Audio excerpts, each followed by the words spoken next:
It's Monday, December 10th. Welcome to MarketFoolery. I'm Chris Hill. Joining me in studio, he's been away, but he's back. It's Taylor Muckerman. Good to see you. You too, buddy. So we had a plan, speaking of Slack, because we were slacking back and forth this morning about, hey, let's talk about these things. And then right before we came in the studio, this happened. Headline, newsflash, Dow sinks 500 points as Britain's Brexit mess fuels investor angst. U.S. markets deepened their losses Monday as Britain's political crisis around Brexit clouded investors' outlook. British Prime Minister Theresa May delayed a key parliamentary vote on her country's exit from the European Union. Thanks. Yeah, it turns out decisions made by the English still impact Americans. Yes, they do. And you asked me, like, why was the vote delayed?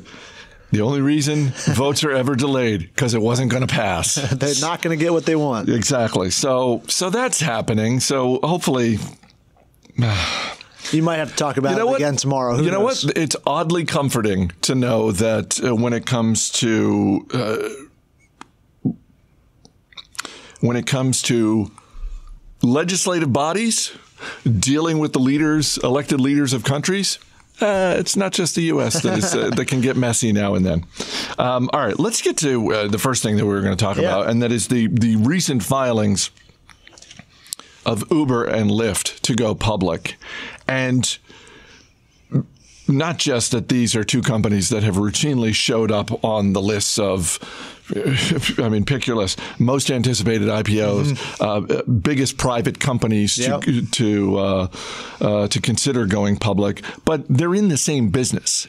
And I'm curious how you think about these two, because I say they're in the same business. You dig a little deeper, the way that they have set up their businesses, they appear to be going after different things. Yeah, you kind of seem like that when you look at these companies. Uber, the biggest, the first, about 4 times the size. And if you look at employee count worldwide, but its losses in the last quarter were also 4 times as large. They reportedly lost $1 billion in the last quarter. Lyft losing about $250 million. But yeah, like you mentioned, Uber, not only is it bigger and older, but it is also trying new things. They purchased bicycle rideshare company Jump recently. They have Uber Eats, which is a massive network inside of Uber, and also partnering with Toyota, invested $500 million to start putting some Uber driverless technology into their minivans.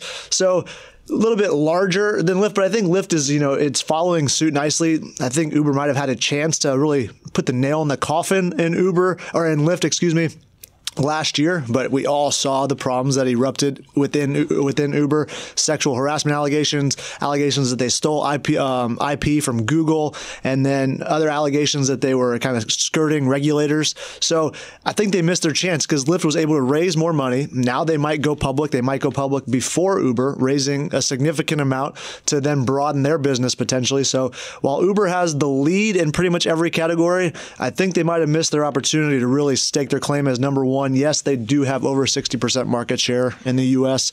versus roughly 30% for Lyft. But I think this is going to be an ecosystem, at least domestically, where they both coexist and can start to thrive if they're held more accountable by public shareholders, because they've been just burning cash every single quarter with only the private eye watching them. Lyft has absolutely taken advantage of the opening that Uber gave them in the wake of the whole, Travis Kalanick debacle, in ways that in a completely different industry, Pizza Hut has not taken advantage of the problems at Papa John's. Right. So somehow. So kudos to Lyft for doing that.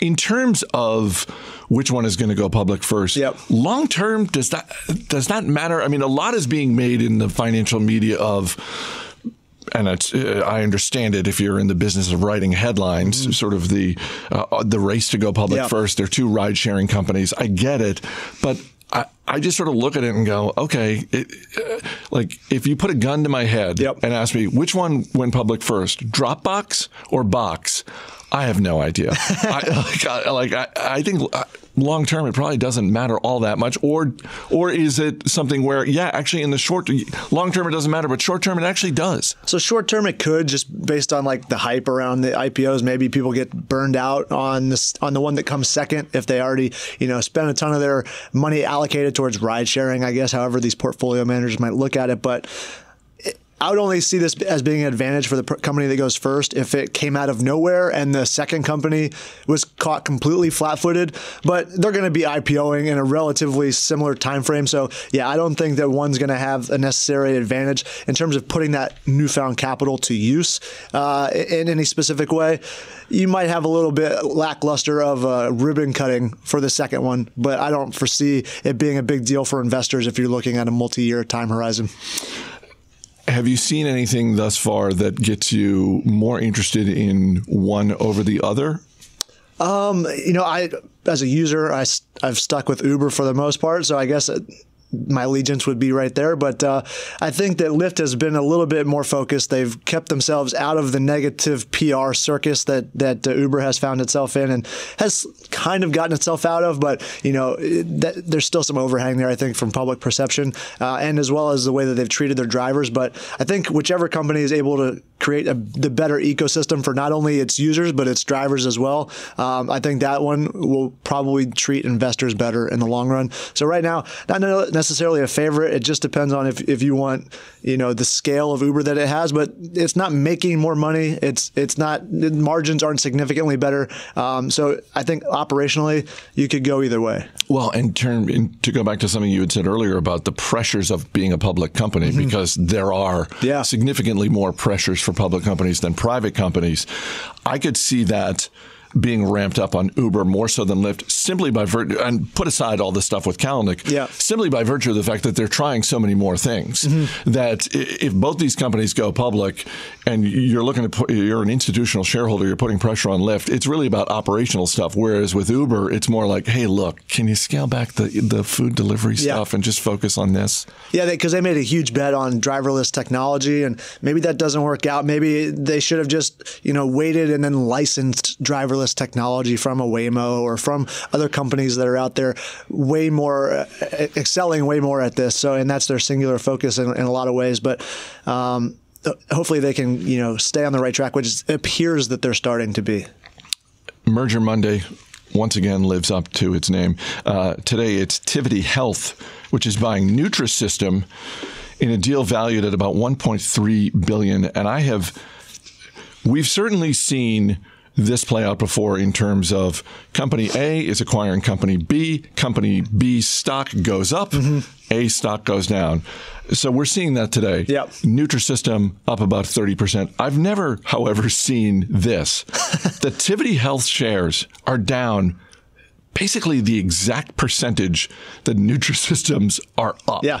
So people who aren't Nutrisystem shareholders really seem to hate this deal. Yeah, well, the only thing that really first jumped out at me was the fact that Nutrisystem's margins are about half of what Tivity's are. So they're acquiring a business. Yes, it does help diversify the business. Tivity appears to be a little bit more on the health and wellness side, whereas Nutrisystems is on the nutrition side of things, and supplying the food that these folks are going to be eating on their diet.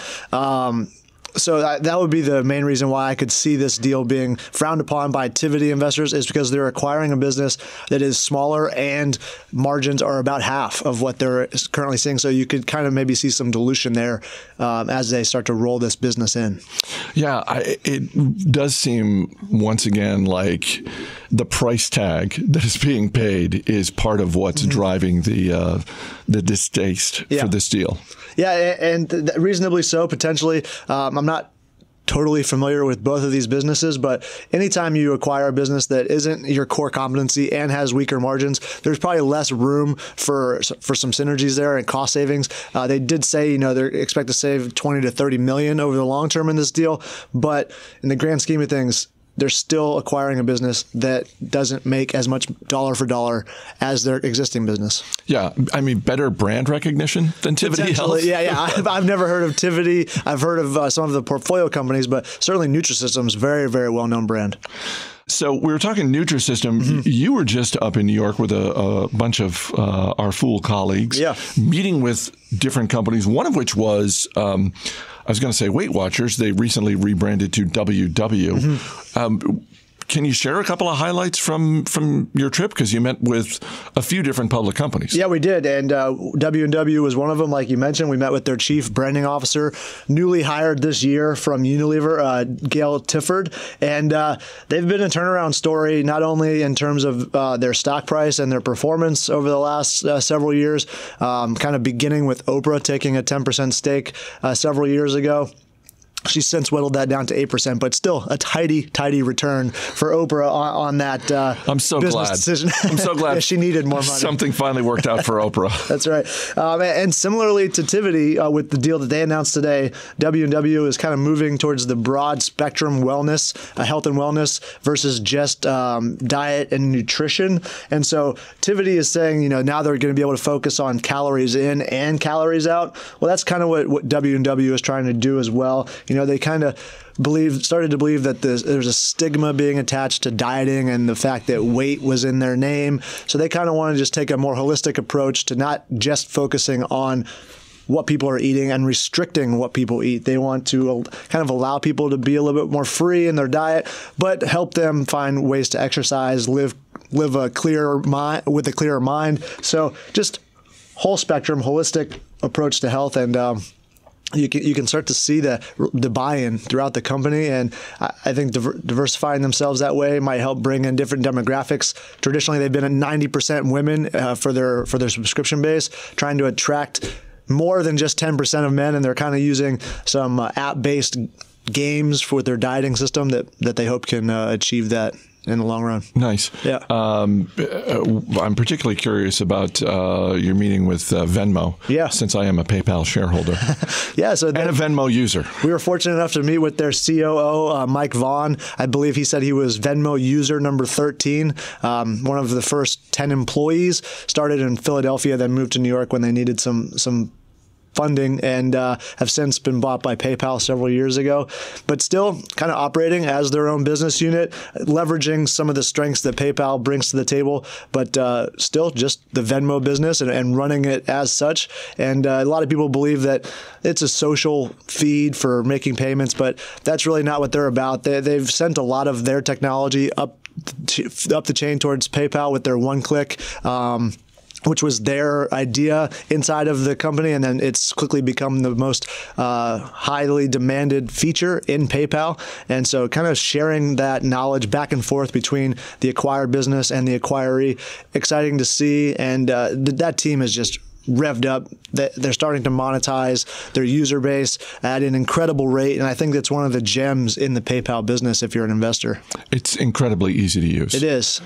And that's the main thing. Like they talked about all the things that they could add, but it would just result in bloat on the app. And the main reason why people use it isn't the social feed. It's just how freaking easy it is.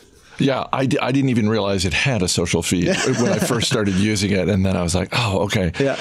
I don't need to share all of this information with the public. No, you don't. But to me, Venmo is a great lesson for so many different businesses in so many different industries, just how important ease of use is right out of the gate. Yep. Because the easier something is to use, just the bigger your addressable market is. Yeah, you connect your bank account or a credit card, and it is so easy. They're getting into physical payments with the debit card, so you can kind of treat it like a checking account if you want. And yeah, just the ease of use, and to see how that team is just so fired up still to this day and growing very rapidly, monetizing about a quarter of their members already, and they've just really started trying to monetize people. So like I said, billions of dollars of opportunity here within this small business, growing business within PayPal.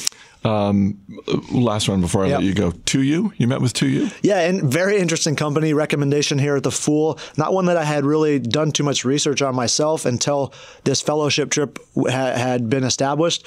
And remind me their business again. Just revolutionizing online education. Okay. Yeah, so basically they're trying to make online education suck less. Is what their CTO said to us, and it certainly appears. Please tell me that's on a wall somewhere at the 2U offices. It might be. We didn't get the full tour, but They have an office very much like ours, food everywhere, coffee, people, engaged in conversation right and left, focus on wellness.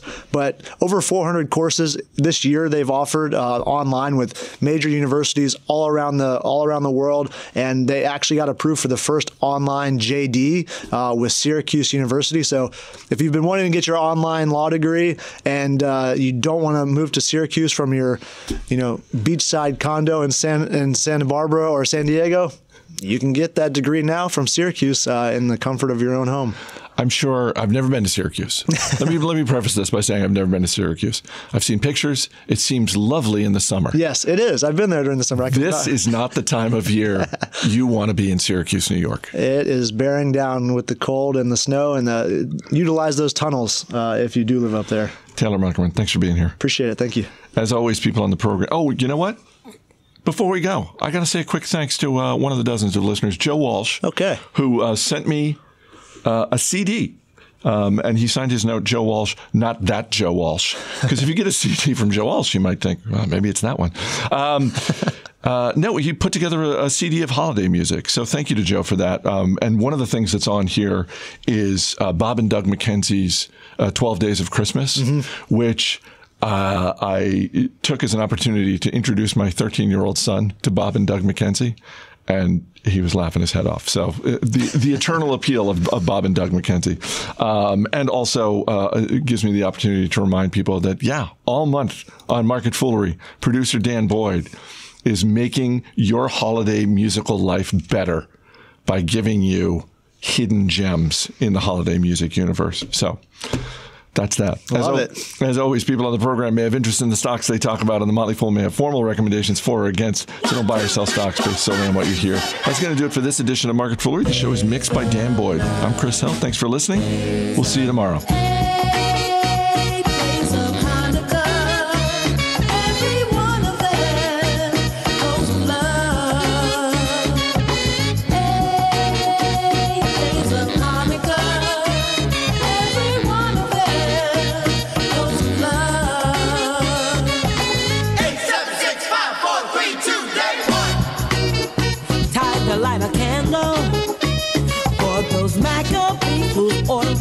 Burn and burn.